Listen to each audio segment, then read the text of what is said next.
नमस्कार दोस्तों। सोशियोलॉजी पाठशाला यूट्यूब चैनल पे आप सभी का स्वागत है। दोस्तों, आज हम फिर एक डिस्क्रिप्टिव क्लास में हाजिर हुए हैं। आप लोगों को डिस्क्रिप्टिव क्लास में आज हम जजमानी व्यवस्था पढ़ाएंगे। जजमानी व्यवस्था क्या होती है, किस विद्वान ने क्या कहा है, पहली बार किस विद्वान ने इसका प्रयोग किया है, इसके बारे में जानेंगे। उसके बाद देखिए, मैंने लिखा हुआ है पहली क्लास है, तो इसका मतलब एक दूसरी क्लास भी इस पे लाऊंगा जिसमें सिर्फ ऑब्जेक्टिव टाइप के क्वेश्चन होंगे। जो बीटीटी में पूछे हुए प्रश्न हैं मैं उनको लाऊंगा। ये दूसरी पहली क्लास है। इसमें मैं डिस्क्रिप्टिव बताऊंगा। अगर आपसे जीआईसी में पूछा जाता है ये डिस्क्रिप्टिव वाले प्रश्न, तो आराम से आप इसे कर जाएंगे। तो आज का ये है जजमानी व्यवस्था, जिसे जजमानी प्रथा भी कहा जाता है।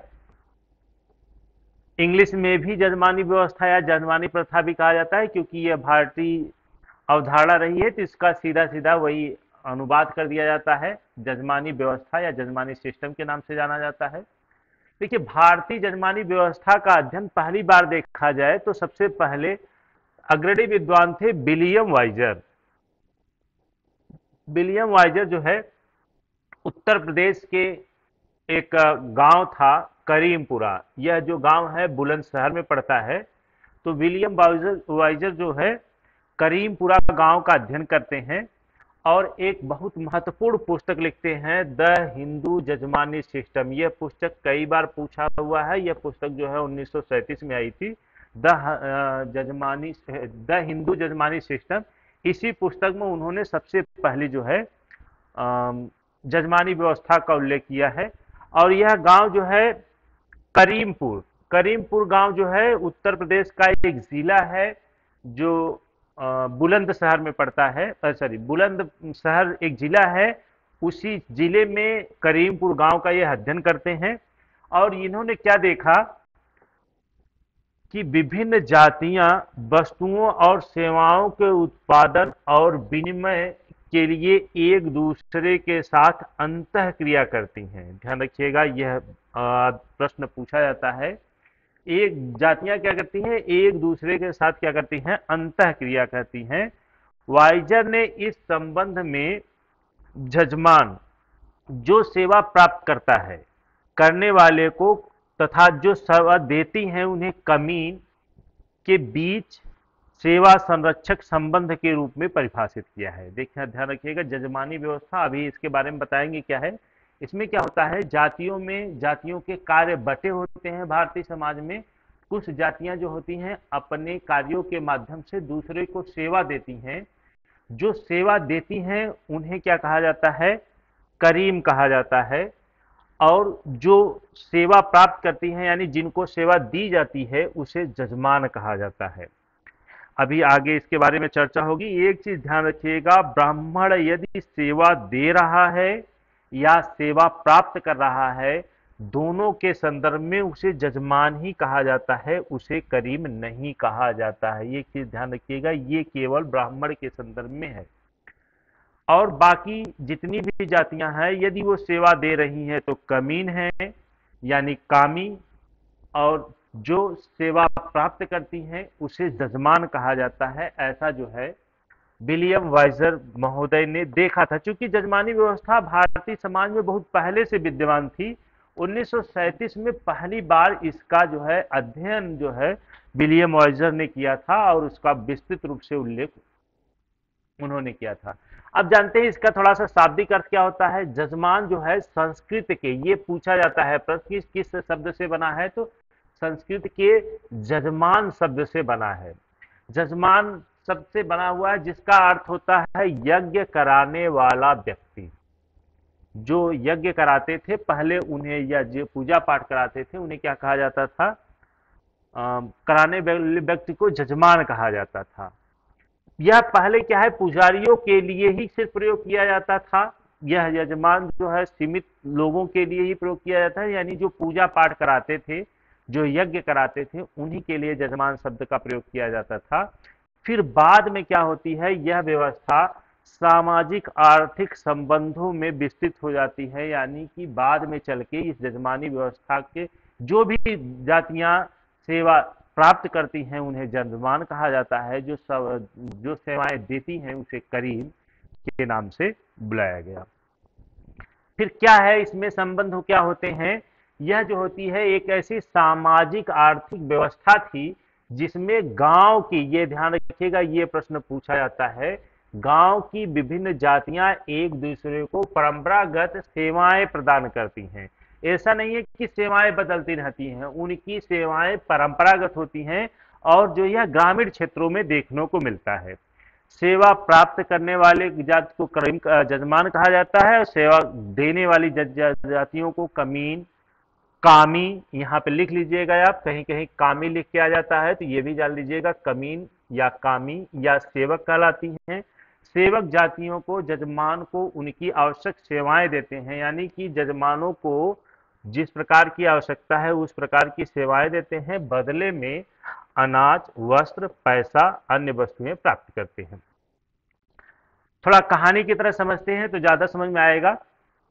पहली बार जो है विलियम वाइजर, चूंकि यह अमेरिकी विद्वान थे, भारत में अध्ययन करने आए थे, इन्होंने उत्तर प्रदेश के बुलंदशहर के करीमपुर गांव में देखते हैं कि किसी परिवार में शादी विवाह पड़ा हुआ है तो विभिन्न जातियां आती हैं, अपना काम करती, जैसे नाई आ रहा है तो वह बाल बना के चला गया, धोबी आया तो लोगों के कपड़े धुल करके प्रेस करके पहुंचा के चला गया, अब कुम्हार आया पानी भरने का काम, लुहार आया तो अपना काम जो दुरुस्त करना था वो करके चला गया। तो इनको लगा कि यार ये तो बहुत अच्छी व्यवस्था है। इसका अध्ययन उन्होंने कहा और अध्ययन करने के बाद बताया, पूछा ये गांव वालों से ये कौन सी व्यवस्था है, तो लोगों ने कहा ये क्या है, जजमानी व्यवस्था है, यानी कि किसी के यहाँ सेवाएं प्रदान करते हैं, उसके बदले में सेवाएं या विभिन्न प्रकार के वस्तुएं प्राप्त करते हैं, तो उसी को उन्होंने जजमानी से व्यवस्था कहा। तो इसका उन्होंने विस्तृत रूप से वर्णन किया है अपनी पुस्तक में। तो यह है, यह जो है देखिए ध्यान रखिएगा, भारत की पारंपरिक सामाजिक आर्थिक व्यवस्था थी जो विशेष रूप से ग्रामीण समाज में प्रचलित थी। यह प्रथा मुख्य रूप से जाति आधारित श्रम विभाजन और सेवा आदान प्रदान पर आधारित थी। यह सब विशेषताएं हैं कि यह जात आधारित श्रम विभाजन था और सेवाएं आदान प्रदान करने वाली व्यवस्था थी। यह इस प्रकार का उल्लेख मिलता है। तो इसकी विशेषताओं को देखते हैं। मुख्य विशेषता क्या है, यह जाति आधारित व्यवस्था थी, यानी कि हिंदू समाज में प्रत्येक जातियों के जो थे कार्य पहले से ही क्या होते थे, निर्धारित होते थे। वह जातियां दूसरों जातियों की अपने कार्यों के माध्यम से सेवा करते थे, बदले में पारितोषिक पाते थे, यानी कि कुछ या तो सेवा प्राप्त करते थे या फिर क्या करते थे, बदले में कुछ वस्तुएं प्राप्त करते थे, अनाज वगैरह प्राप्त करते थे। अभी मैं अपने ग्रामीण क्षेत्र में जो मिलता है उसके बारे में उल्लेख करूंगा तो आप लोगों को आसानी से समझ में आ जाएगा। जैसे हर जाति की एक परंपरागत भूमिका तय होती थी।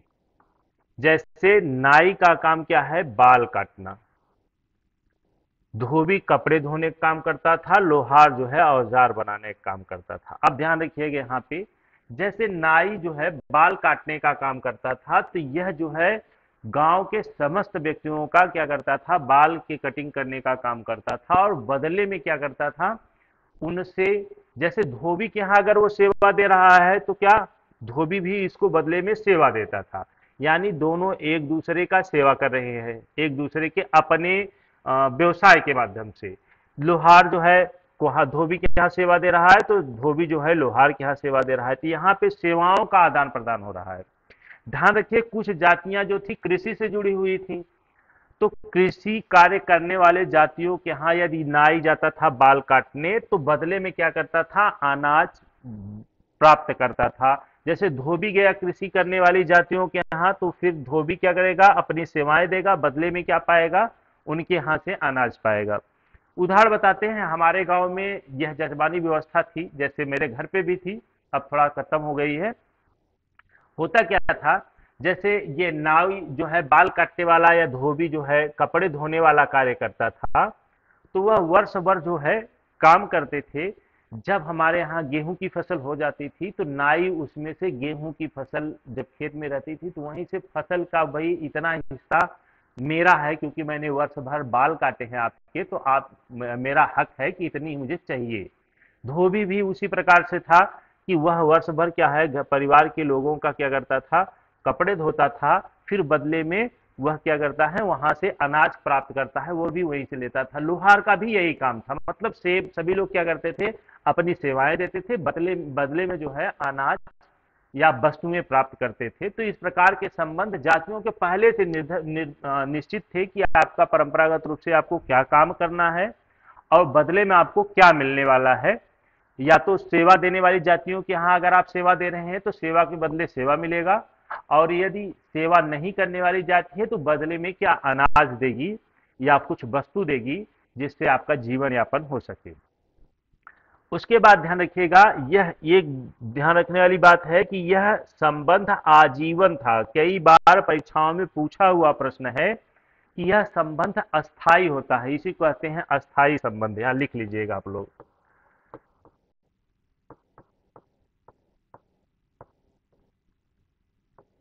अस्थाई संबंध होते थे। कहने का मतलब यह जो है सेवाएं देने वाली, जैसे नाई जो था वो बाल काटने वाला पीढ़ी दर पीढ़ी काम करता था। इसमें कोई व्यक्ति चाह करके भी नाई को बदल नहीं सकता था, यानी जो आपके कमीन होते थे उनको कोई व्यक्ति चाह करके भी बदल नहीं सकता था। यजमान चाहे करीम बदल ले, कमीन बदल ले, और कमीन चाहे जजमान बदल ले, तो ऐसा संभव नहीं था। धोबी भी इसी प्रकार से। तो इस प्रकार से ये दोनों संबंध क्या थे, अस्थाई थे, दोनों एक दूसरे से।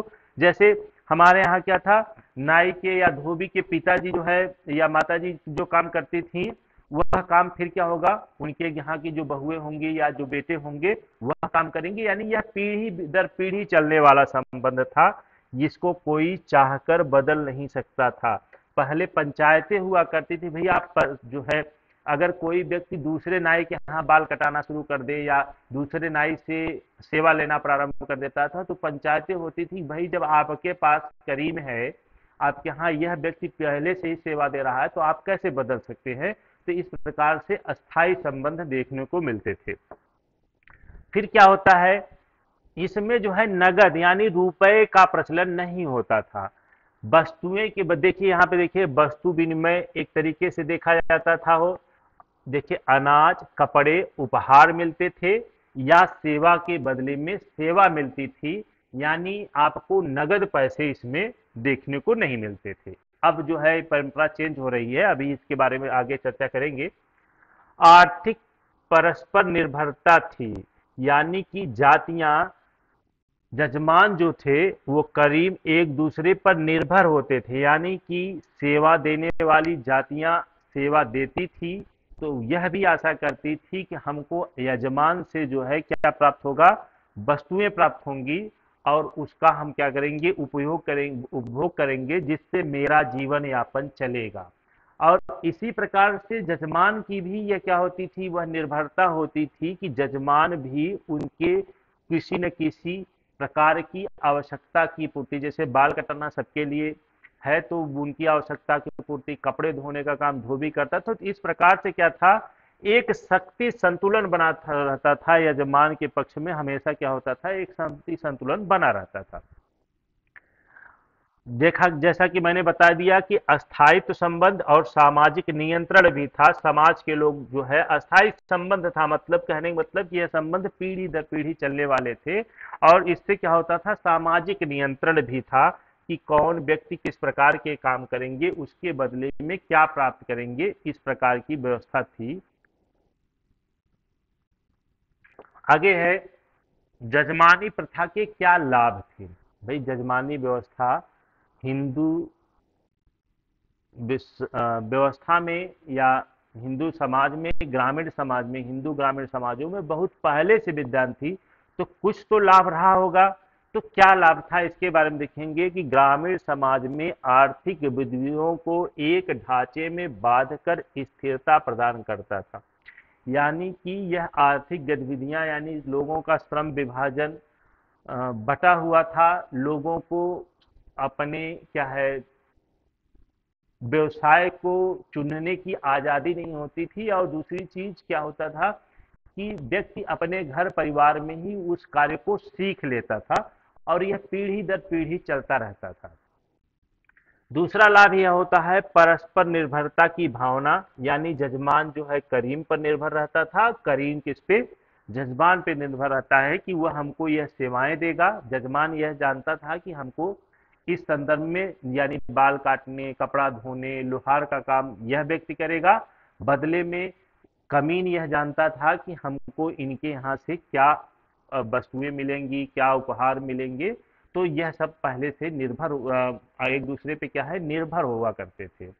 इससे क्या था, बेरोजगारी की दर कम थी कि लोग जो है गांव में अपनी एक दूसरे से सेवाएं देते थे, तो कोई बेरोजगार नहीं रहता था, सबके पास कोई न कोई पारंपरिक काम था। ग्रामीण क्षेत्रों में तो बेरोजगारी की समस्या यहाँ पे नहीं होती थी। फिर क्या होता है, कुछ विद्वानों ने इसका अध्ययन किया और यह बताया कि यह व्यवस्था अच्छी नहीं थी। क्यों अच्छी नहीं थी, इसकी आलोचना करते हैं कि यह क्यों अच्छी नहीं थी। तो यह जातिगत भेदभाव पर आधारित था। पहली चीज ध्यान रखिएगा, जिसमें इसे अच्छा लिए नहीं माना गया कि यह जातिगत भेदभाव पर आधारित था, इसमें जातिवाद मजबूत हो रहा था। जैसे निम्न जातियों को सेवक समझा जाता था, केवल उनको क्या समझा जाता था, सेवक ही समझा जाता था। जैसे अभी मैंने बताया कि ब्राह्मण के लिए करीम शब्द का प्रयोग नहीं किया जाता था, ब्राह्मण के लिए हमेशा जजमान शब्द का ही प्रयोग किया गया। तो एक प्रकार से जातिगत भेदभाव यह जो है माना जाता था।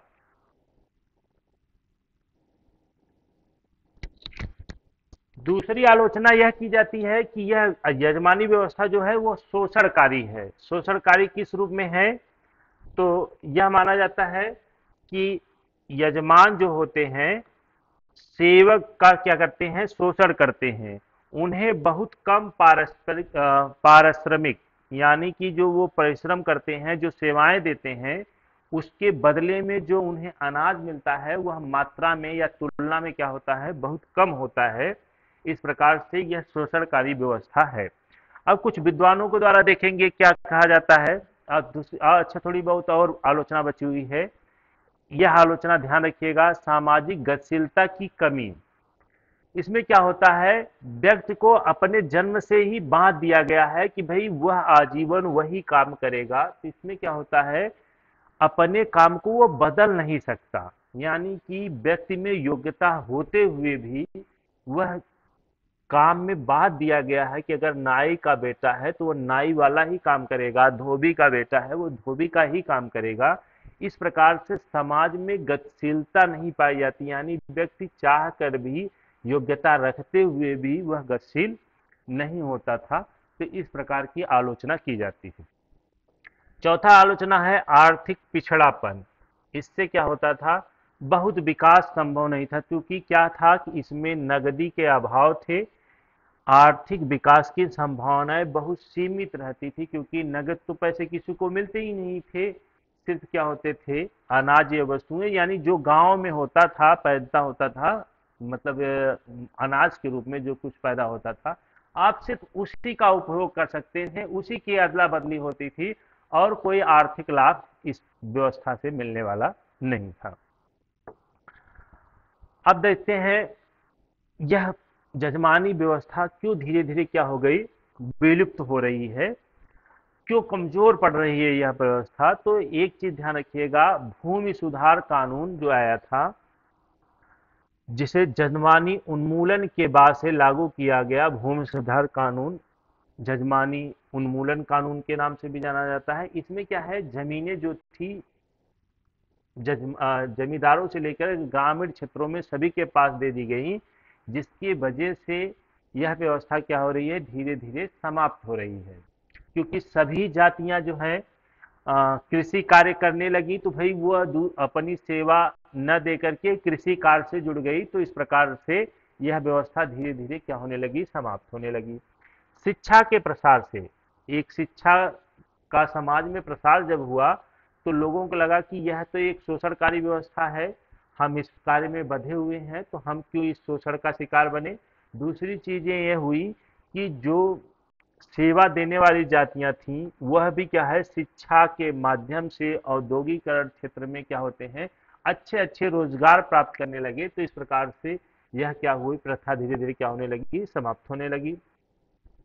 शहरीकरण और औद्योगिकरण से भी क्या होता है कि जातियां, सेवा देने वाली जातियां जो होती हैं, शहरों में जाकर के अच्छे नगद पैसे प्राप्त कर रही हैं या औद्योगिक क्षेत्रों में काम करती हैं, तो उन्हें अच्छे वेतन मिल रहे थे। तो इस प्रकार से भी जजमानी व्यवस्था धीरे धीरे क्या हो रही है, समाप्त हो रही है।